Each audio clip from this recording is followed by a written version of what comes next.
Hello, everybody. Just worked a media conference this weekend.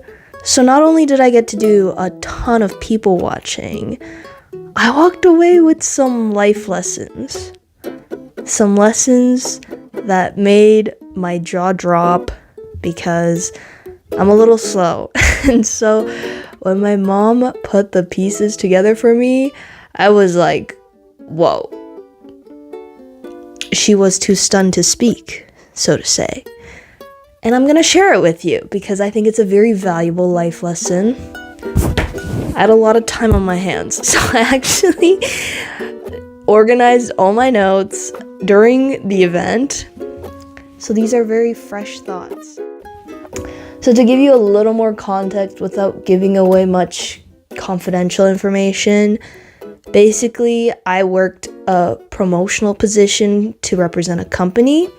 Even though I had no connections to the industry itself, in the event, I was still more of an internal member, but not really a stakeholder, and 10 years younger than everybody at the conference.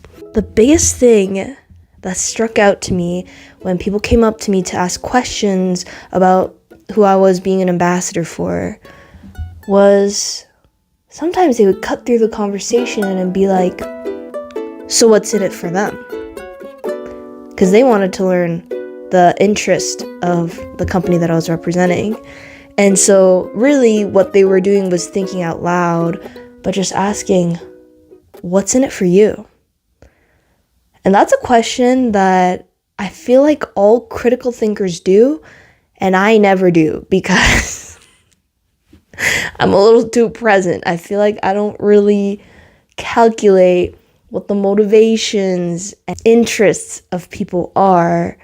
Business thinkers, very sharp, articulate people seem to have this running through their mind of, so what's in it for you? Why do you put this offer up on the table? What are you gaining from it? And so I thought that was such a good piece of thinking process that I could start adopting. I don't want to be calculating this all the time in my life, but I feel like there's some situations where if somebody's offering something, I should always ask, what's in it for them? Because there's a reason they're bringing up the offer to the table. On a more parallel idea, I did feel this lesson intrinsically when I began to work for different companies. Even though I really value honesty, when money's on the line, you gotta ask, who's paying you? I can be human and be a little more blunt in my message, but ultimately, I'm being paid by the company. And so is everybody else and all the representatives that are being paid by the company to speak on behalf of them. And sometimes I forget that. And so I take their word at face value. But I gotta remember, who's paying them? Because that matters. And part of me feels a little silly for saying this out loud.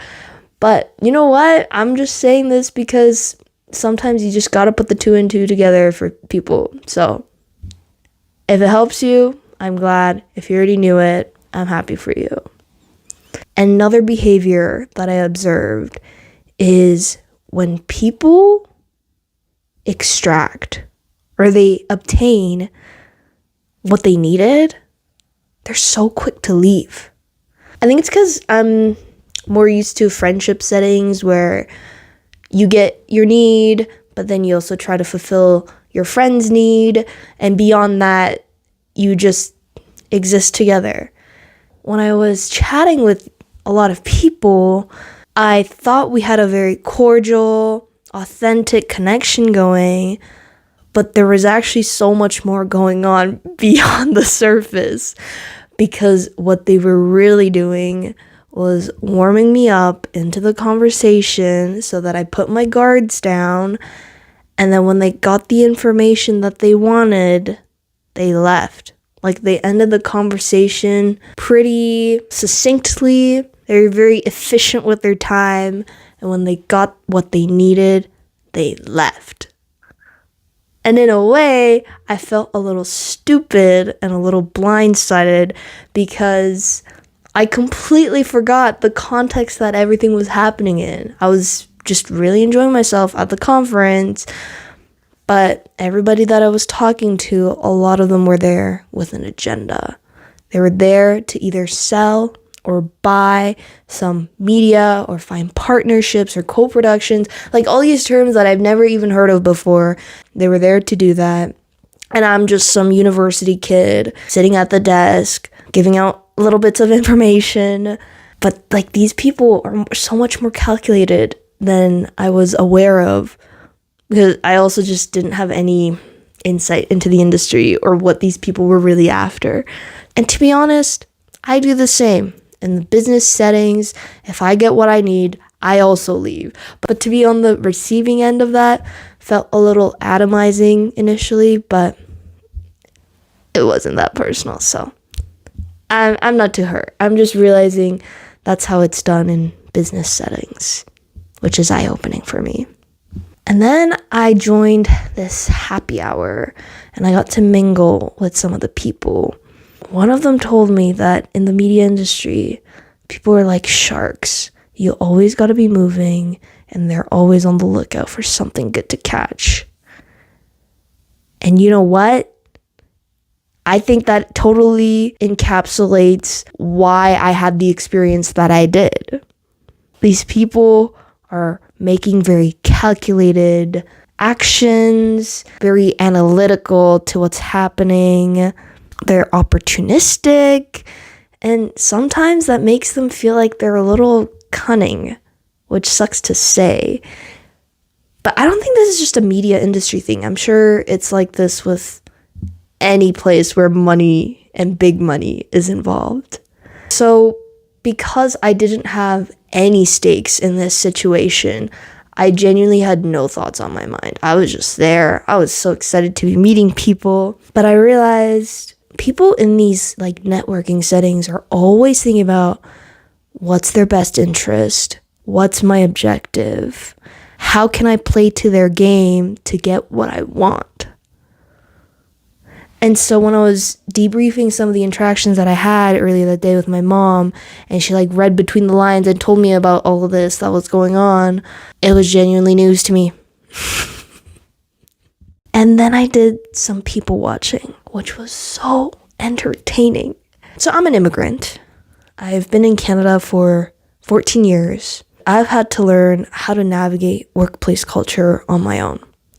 I used to say like, I'm so glad I made all these mistakes and missed all these social cues at my part-time gigs, because these are mistakes I do not want to be making at my big girl job.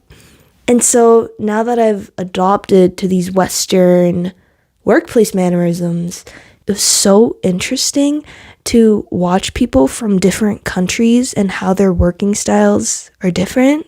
Asia in particular, there's a big idea of the subservient workers. So there's the boss, and then all the little minions have to pretty much bend backwards to make the work happen. Boundaries aren't really a thing. The hierarchies are very evident. And it was just so interesting to watch that dynamic unfold, because yes, I was kind of working with the company, but I was still removed from it. And to see how they had to play to the boss's game, I was like, that's kind of ridiculous. But also to see themselves take that so seriously, I thought it was a little funny, because, like, guys, it's not that serious. But obviously in the moment it is, when upper management puts all this pressure on you, and so we become so frantic and we're running around trying to make their agenda fulfilled. But like, if we zoom out a little bit, like, does it really have to be that cutthroat? Do you really have to be sacrificing dignity or your own boundaries to make those happen? But at the same time, I get it. I was the third person. I wasn't in their shoes, but it was interesting to watch the different work cultures unfold. And then I got to watch the people network, like during cocktail hours. Y'all, it is so funny to watch it as an outsider, especially when you're viewing them and you're removed from the conversation. It's so apparent who has the power in the group. Like, it's just so evident in the way all the bodies are turned towards them. Whatever comment they make steers the next conversation. They tend to have the most observable laughter, whether it's they begin the laughter or they laugh the loudest. And just pairing all of that with how everybody was wearing polyester, which is a very synthetic fabric. All these business clothes have such rigid lines, accentuated shoulders, and they're all propped up in their plastic clothing. And just the laughters that were so artificial, the connections that were obviously superficial, paired with just being held up by these plastic pieces, made the picture so entertaining. And what makes it worse is that when I go to networking events, I'm literally them. So in a way, it felt like a zoo, but a zoo that I've also participated in. It was just so artificial and so funny. Woo! Humanity, am I right? Yeah. And that brings us to my last point. It was my first time participating at such a high-level conference, and I was not a shadow for once. What do I mean by that? So I've worked various jobs before, a lot of hospitality, where I've been in conferences, but I'm just a shadow. I'm just a server. I'm just a busser. I'm irrelevant. As long as I bring them food and I clean up after them, that's it. Even if there is action happening right in the scene that you're working, you're still very removed from it and you're very invisible from the people. But just from being a server to being a representative of this brand that I was working with, people would come up to me and they would introduce themselves to me. And some of them thought I had a little bit of leverage or authority. And so I could tell from the way they just spoke to me that they thought I had more value. And I was even served by the servers with like all these foods and drinks. And it felt so weird to like finally be in this new role where I was being served. A form of promotion in a way, to finally be seen in a room. And that made me also think about the way all of these workers that make these conferences happen, from setting up tables, putting chairs away, all the chefs, cooks, dishwashers, like literally the whole hospitality operation gets overlooked so often. Their work is not recognized or sometimes even compensated fairly. So just being on both sides of the coin, it was an odd feeling. Like I wasn't that far from being a server. So, but yet at the same time, by working this role, I actually got to network a fair bit. I met a fair number of people. Like, it's just crazy how much your experience changes when you go from being an invisible person to someone where people sometimes assume you have power. The dynamic change is insane.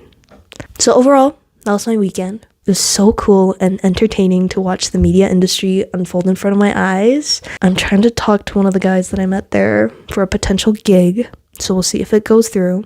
I'm so grateful that I got to be a part of it, and I hope that some of these lessons that I share give you some food for thought. Let me know if you've ever thought of these before or felt these, or what you think of my takeaways. Like, just let me know. I'd love to hear your thoughts and your comments. So, until next time, hasta luego.